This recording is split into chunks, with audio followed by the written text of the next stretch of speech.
A record number of Americans, upwards of 67 million, go to the polls to elect the 35th President of the United States.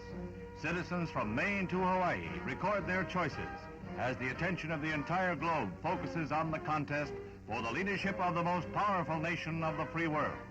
The Democratic nominee is an early favorite, and first returns bear out predictions in Mr. Kennedy's favor.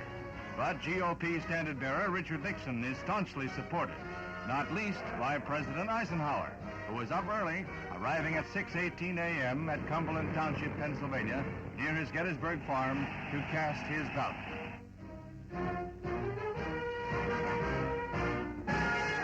Eager crowds gathered outside the West End branch of the Boston Public Library as Senator Kennedy and his pretty wife arrived at the polling place early on Election Day before flying on to Cape Cod to await the outcome.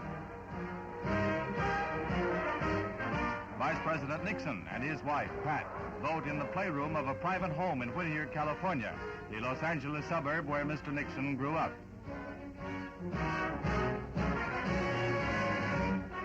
Mr. Nixon's running mate on the GOP ticket, Ambassador Henry Cabot Lodge, was almost totally overshadowed on Election Day by the popular concentration on the principles in one of the most strenuously contested election battles in the nation's history.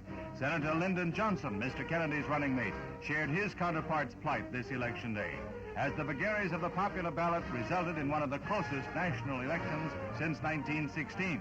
Through the long hours of the night, as local districts tallied their results, the Kennedy column recorded an electoral vote frustratingly short of the 269 necessary to win.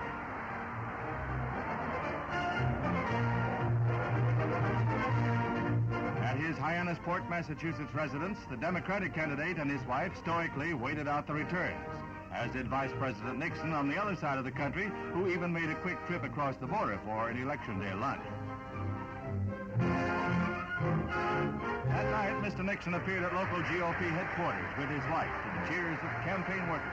At almost 4 a.m., he virtually acknowledged defeat. As I look at the board here, while there are still some results still to come in, if the present trend continues, if Mr. Kennedy, Senator Kennedy, will be the next President of the United States.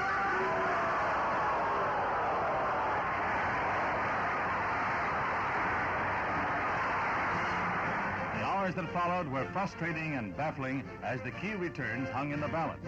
Not till the middle of the next day was the victory clinched by one of the closest margins recorded, a plurality of barely over 300,000.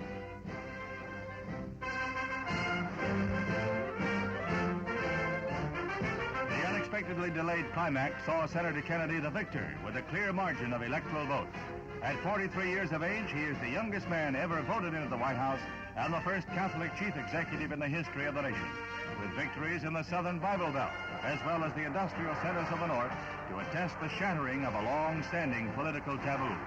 In Mr. Kennedy's first public appearance after his election, accompanied by his wife Jacqueline, his father, Financier Joseph Kennedy, makes his first appearance since the campaign began, and the weary president-elect makes his first address in his new capacity.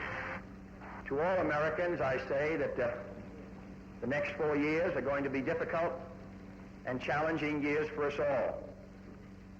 The election may have been a close one, but I think that there is general agreement by all of our citizens that a supreme national effort will be needed in the years ahead to move this country safely through the 1960s.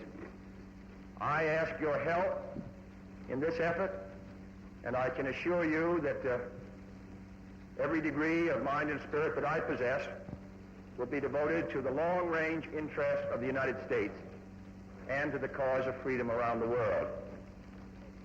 So now my wife and I prepare for a new administration and for a new baby. Thank you.